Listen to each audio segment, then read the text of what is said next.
വിശുദ്ധ ലൂക്കാ എഴുതിയ സുവിശേഷം അദ്ധ്യായം 6 27 മുതൽ 36 വരെയുള്ള വാക്യങ്ങൾ.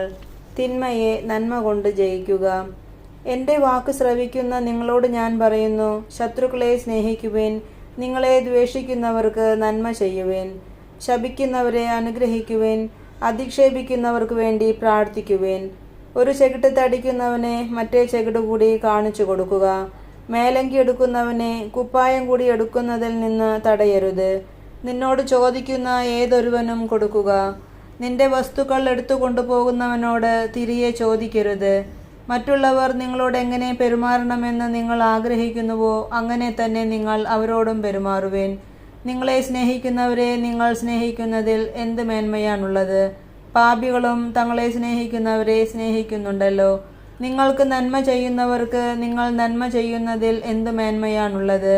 പാപികളും അങ്ങനെ ചെയ്യുന്നുണ്ടല്ലോ. തിരിച്ചു കിട്ടുമെന്ന് പ്രതീക്ഷിച്ച് വായ്പ കൊടുക്കുന്നതിൽ എന്ത് മേന്മയാണുള്ളത്? കൊടുത്തിടത്തോളം തിരിച്ചു കിട്ടുമെന്ന പ്രതീക്ഷയിൽ പാപികളും പാപികൾക്ക് വായ്പ കൊടുക്കുന്നില്ലേ? എന്നാൽ നിങ്ങൾ ശത്രുക്കളെ സ്നേഹിക്കുവിൻ. തിരിച്ചു കിട്ടുമെന്ന് പ്രതീക്ഷിക്കാതെ മറ്റുള്ളവർക്ക് നന്മ ചെയ്യുകയും വായ്പ കൊടുക്കുകയും ചെയ്യുവിൻ. അപ്പോൾ നിങ്ങളുടെ പ്രതിഫലം വലുതായിരിക്കും. നിങ്ങൾ അത്യുന്നതന്റെ പുത്രന്മാരായിരിക്കുകയും ചെയ്യും. കാരണം അവിടുന്ന് നന്ദിഹീനരോടും ദുഷ്ടരോടും കരുണ കാണിക്കുന്നു. നിങ്ങളുടെ പിതാവ് കരുണയുള്ളവനായിരിക്കുന്നതുപോലെ നിങ്ങളും കരുണയുള്ളവരായിരിക്കുവിൻ. നമ്മുടെ കർത്താവായ മിശിഹായ്ക്ക് സ്തുതി.